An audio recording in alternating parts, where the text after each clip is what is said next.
Well, hello there. It is bid day, my dudes. I said I was gonna wear my sorority shirts when I made these videos, and I am sticking to it.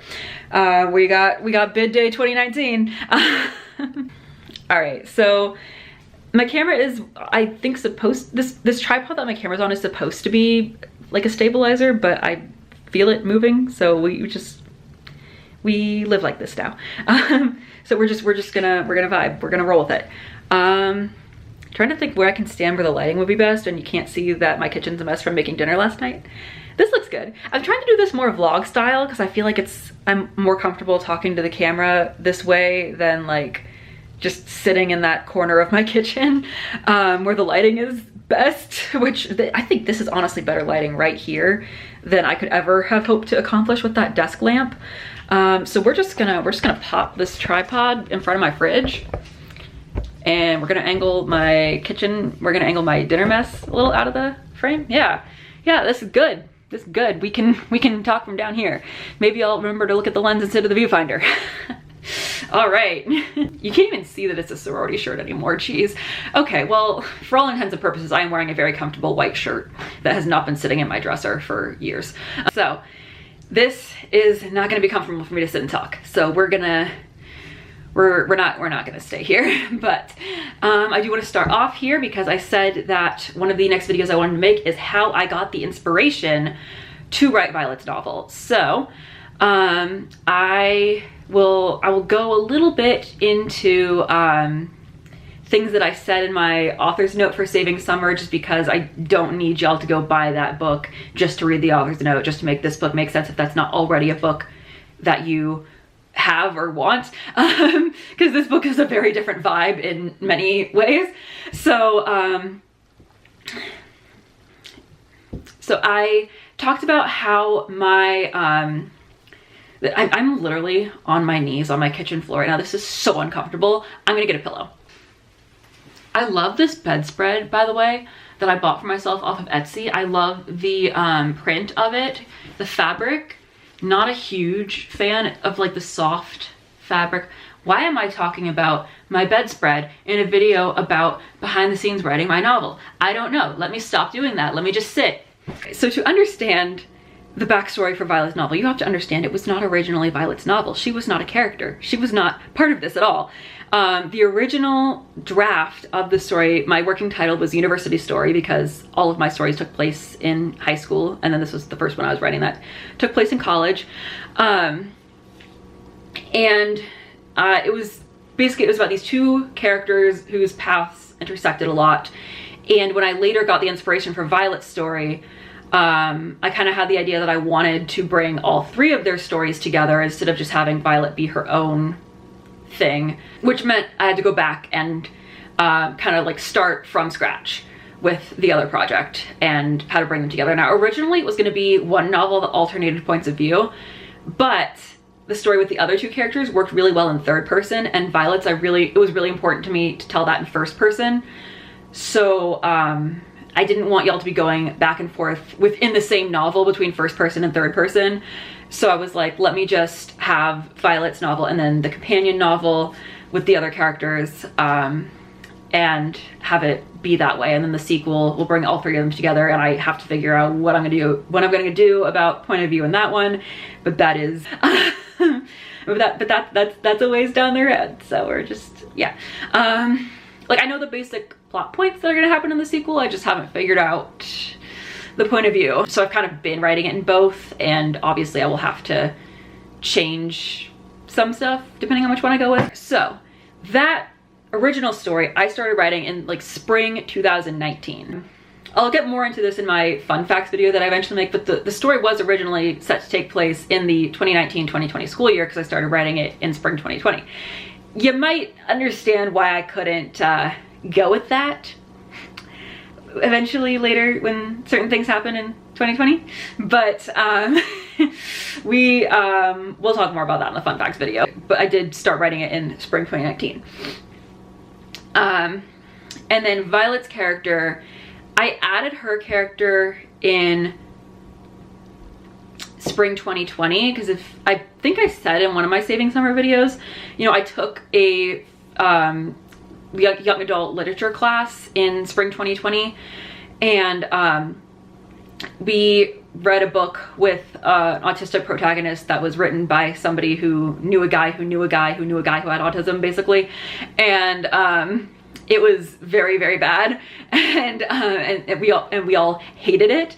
And so I brought that up to my professor. I'm like, have you considered an autistic protagonist written by an autistic author? And he said, I don't think that exists, Liv. I don't really know of any. And I said, bet. And that's kind of like when I started coming up with Violet's character, and like how, and that's kind of when I started coming up with Violet's character and how I wanted to write her story. And then not too far into that, I was like, wait, it would be super genius if I combined her story with the other university characters, and made them all go to the same school and made their paths cross. And so that is how that happened. There is also a short story that I wrote in spring of 2019 that basically I read The Well of Loneliness by Radcliffe Hall for my lesbian literature class, and that book permanently, when I say that book permanently altered my brain chemistry, like that book is so like soul destroying. I could physically feel the happiness leaving my body as I read it. But it's so good and so important, especially for its time period. Like, oh my gosh, I love that book so much. I will never read it a second time, but I love it so much. And which is what it means, and what it meant at the time of its release as well. That being said, I was on some kind of episode after reading that book that I was like, I just need to write a short story and just get my feelings out. And so I wrote a short story about these two characters at a sorority event, and it has a bit of a different ending, which I'm not going to give any spoilers, but it has a little bit of a different ending than the way Violet's story goes. And I just kind of like left it at what it was and let it be a short story. And then eventually, as I was writing Violet's character, I'm like, I think it would be really cool if I repurposed this short story like to be part of her story, and just like change the way things happen a little bit, change the ending. And so like a big part of her plot was inspired by my choice to lead up to that moment. And then I ended up using that scene for my fiction writing class for one of the short stories we had to submit. I submitted the scene that the scene with Violet that the short story inspired. One of the critiques I got is that the lack of homophobia was unrealistic. And I don't know when the landscaping is going to stop. We're just going to live with it. But one of the critiques I got was that it was unrealistic that there wasn't any homophobia.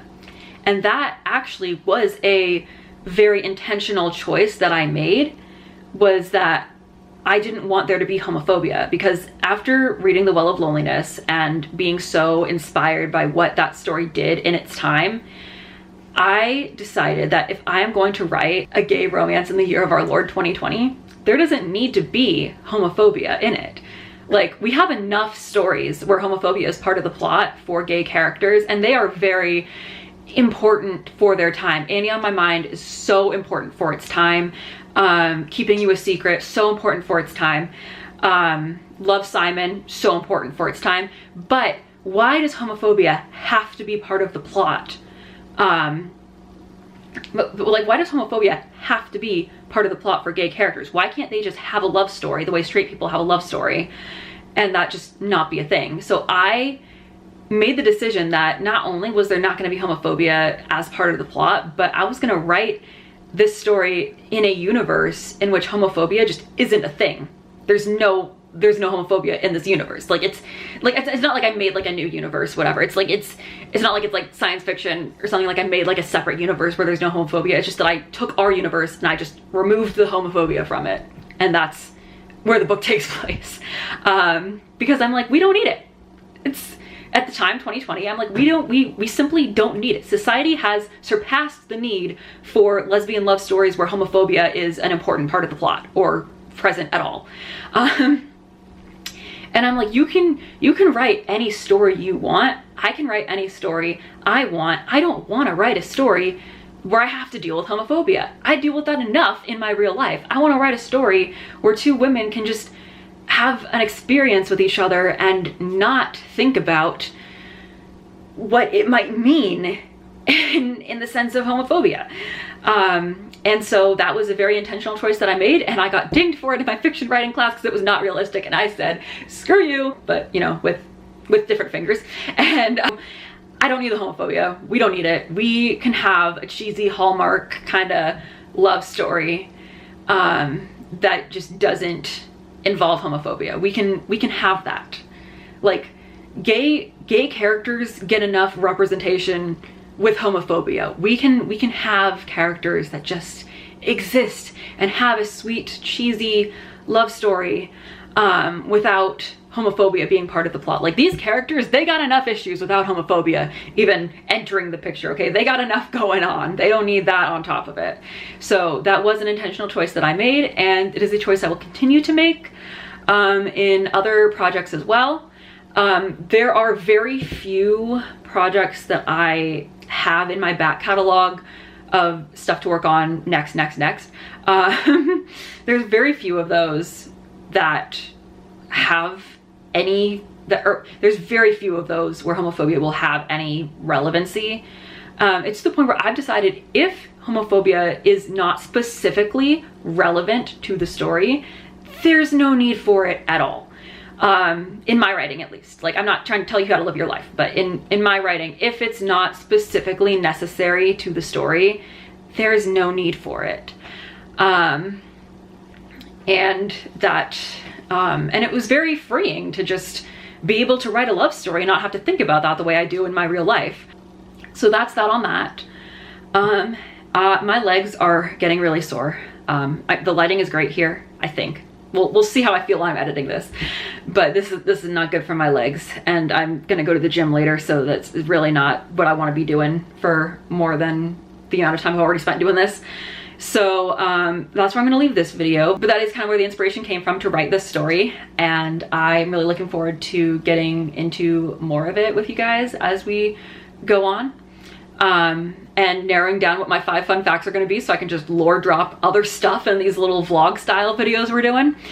And yeah, that's all I got to say about that. And I'm going to go stretch my legs and figure out what I'm going to eat for lunch. And I will see you guys next time I make a video. Bye.